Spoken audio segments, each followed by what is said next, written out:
live. We're live. Welcome everyone to It's Not Rocket second session. Hey, so it's not rocket science. 5 questions over coffee. I'm here with Judy Hoberman. It's very warm with me this afternoon, but I've got a green tea. It's not coffee, it's green tea. So it's very warm. So I'm looking forward to a really interesting discussion with Judy. Judy is runs a company which is based on empowering professional women and the men that champion them. She's an executive coach and talks about sales and leadership. She's a speaker and author, and her mission is to help one woman a day using her philosophy. Women want to be treated equally, not identically. So, Judy, I'm really looking forward to the discussion, and I know that you've got some great things to say. So, welcome to the podcast. Thank you so much. I'm excited to be here, and I'm excited to be live everywhere. Yeah, we are. We're absolutely live, and you'll be able to tell because if I make a mistake, as I already have, they just happen. So, Judy, let's start by the first question. So, can you just describe? And I think hopefully it's not going to be a surprise to you. I guess we're talking about the women you help, but what's the biggest challenge your ideal client faces today? So it all goes under an umbrella, and really it's about standing out. Because whatever industry you're in, you're not the only person. And so you have to figure out a way to stand out and be noticed, and stand out for the right reason, not the wrong reason. So whether it's selling your services, whether it's selling a product, whether it's sharing your abilities, whatever it is, or selling yourself, that's the biggest challenge that most of my women have. It's, they under that umbrella, it's also comparing themselves to others and motivation and confidence. But it's really like standing out and being different and being unique, because what makes you unique is why people want to do business with you. Fantastic. So what are the common mistakes people make when they're trying to solve that problem without getting the help they need? A lot of times what happens to it is really that when we try to do something ourselves, we're too close to the situation. And I'm not sure if people know that the average person has as many as 50,000 thoughts a day, and 80% of them are negative. So think about that. Like, we talk to ourselves more than anybody else. So when we're trying to fix the situation, our internal chatter takes over, and it produces these scenarios that are so real that you swear you're living them. And the majority never happen. So when you work with somebody else that can be more objective to your situation, they can take some of those limiting beliefs and they can talk about it and decide, is it real, or is it, like we used to say, real or Memorex? Is it real, or is it something that you're making up in your mind? Because those limiting beliefs are the things that we show other people.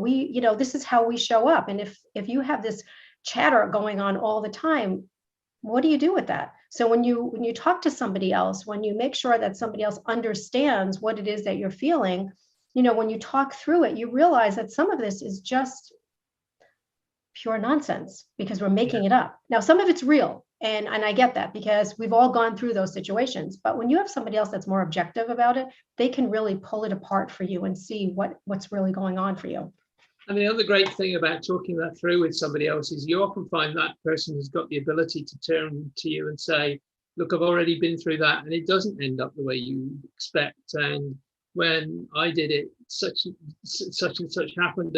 And you can then sort of realize that what you thought was going to be a really hard burn can be nothing more than a minor scald, or indeed not even a problem at all, doesn't it, Judy?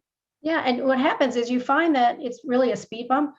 And so if I've already been there, done that, bought the t-shirt many times, because I probably have gone through a lot of the same situations that my clients have, I can say to them, look, you may run into this, but have you thought about doing it this way? Because when you make the left turn instead of the right turn, or when you go straight instead of curving, whatever it is, it's another way. It's another way that you get to look at things. And it's also another way that you get to stand out and show who you really are authentically, because that's part of this whole problem, is being authentic and not comparing yourself to somebody that has 1 million followers who they don't even know. So. Yeah. And those 1 million followers they may not be real, and that's not authentic. That's another whole story. Yeah, absolutely. So what's the valuable free action or valuable free resource that you want to leave the audience with today? So my company is called Selling in a Skirt. So everything is based on the word skirt. And the skirt is actually an acronym which stands for standing out. There's your S. Know your non-negotiables, invest in your relationships, referrals, and time structure. So we've created a masterclass called Skirt Strategy, and it goes through all 5 of those strategies, those keys. And we actually give you ways to implement things to get you through each one of those struggles. Because when I started my company, I actually struggled with all 5 of them. They just happened to spell out skirt. And so that's something that, it's easy to do if you do it correctly. So it's an easy masterclass. It is a free masterclass. You can go through it and implement it. And, you can always ask for help. I think you should give us those SKIRT acronyms again, Judy, and tell us exactly where we get that masterclass. Okay, so the S is for standing out. How do you stand out in a sea of sameness when there's so many people doing the same thing? How do you stand out? What's your unique ability? The K is know your non-negotiables. There are things that you will absolutely say no to or absolutely say yes to. You have to know what your non-negotiables are before you go into the situation, so you don't have to redo it later on. The I is invest in your relationships. You have people that you can count on. If you don't invest in them, your competitors are going to. So you have to make sure that you do what's right for them. It's not about you. You have to take the spotlight off you and push it on them. So invest in those relationships, because there are the referrals that you're going to get from those people that you've invested in that you'll be getting without even having to ask, because they now have a relationship and they trust you. And the T is a big one. It's time structure. And it doesn't matter who you are, what gender you are, what generation you are. It doesn't matter what business you're in. We all struggle with time structure. So why not be able to be present in a situation? So that's the SKIRT. And you can get the masterclass at www.skirtstrategy.com/join us. Brilliant, brilliant. That's join us, one word. Yes. Brilliant. And I'm just gonna say one thing on that. Know your non-negotiables. You're actually right when you said know what you need to get out of something. Too often, I think people, and this applies to women and men, when they hear an offer which they know is going to break their non-negotiables, they are afraid to say no. We need to learn to say no more often, don't we, Judy?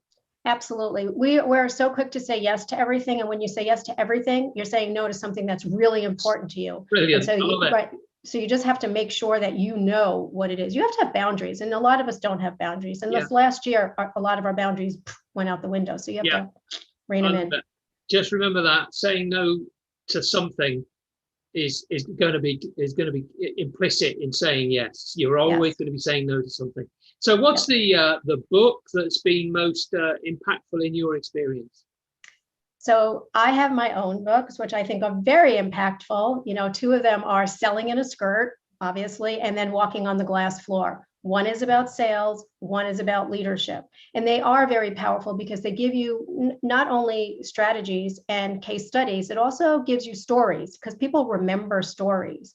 So I believe that both of those, and they're available on my website, they're available on Amazon, are tools that most of my clients have. But there is one more book that I want to share with you, Stuart, because I have been dubbed the question queen. And so because I'm the question queen, I ask a lot of questions. And you can ask anybody that knows me. Sometimes they roll their eyes because I ask a lot of questions. But there's a book called Power Questions. So for the question queen, what would be better, right? And what I love about this book is it gives you questions you should ask, but it also gives you questions you shouldn't ask.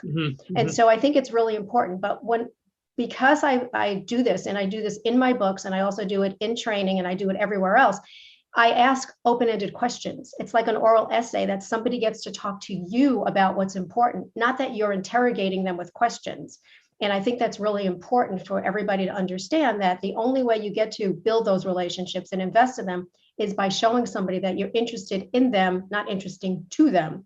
And so by asking questions, that's really what what this whole thing is about, is building that relationship. Absolutely love that, Judy. It's one of my favorite things. And I talk a lot to people who are building their business, who are just starting out in learning how to manage people. And I say, the art of being a great leader is to turn being interesting into being interested, because too many leaders think they have to be interesting and sparkle and constantly look as if they're the center of attention. And so often they're missing the point, because what they need to be is interested in the people around them and learning more about them. And I'm taking over a little bit, but one manager I turned to and said, do you know the names of the children of the people you manage? And they said to me, why do I need to know that? And I said, because if you ask them to stay late on a Friday night, you absolutely need to know who you're going to be interrupting the lives of. And that was the point of the interested that I think they got. But it was, you're absolutely right. Interesting to interested. I love that point. I think it's brilliant. I'm so glad you brought it up.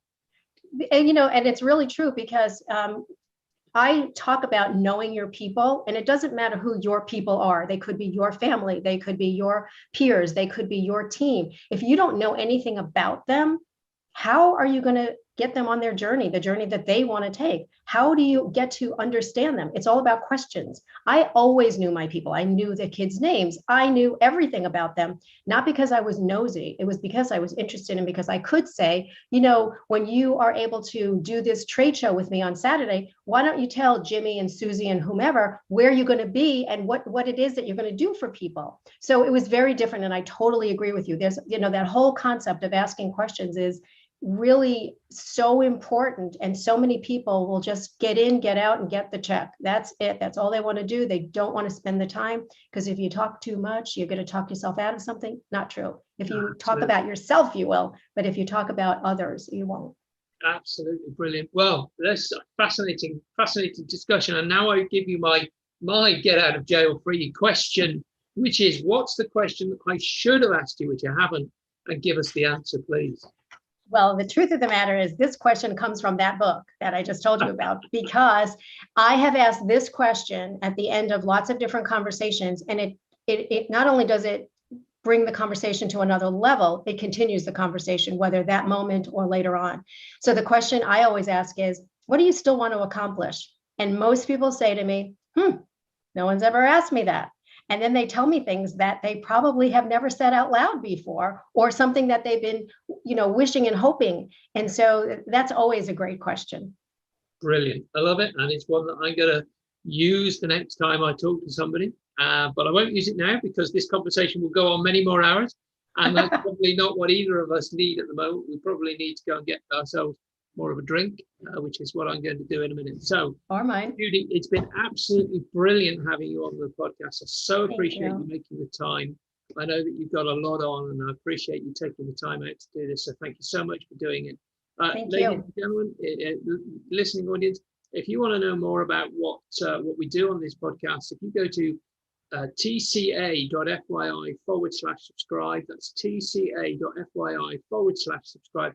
That puts you on the mailing list. Every time we do one of these, I send out the mailing list and I tell everybody we're getting on, so that you can get on, watch these great interviews live. You can listen to really interesting people like Judy.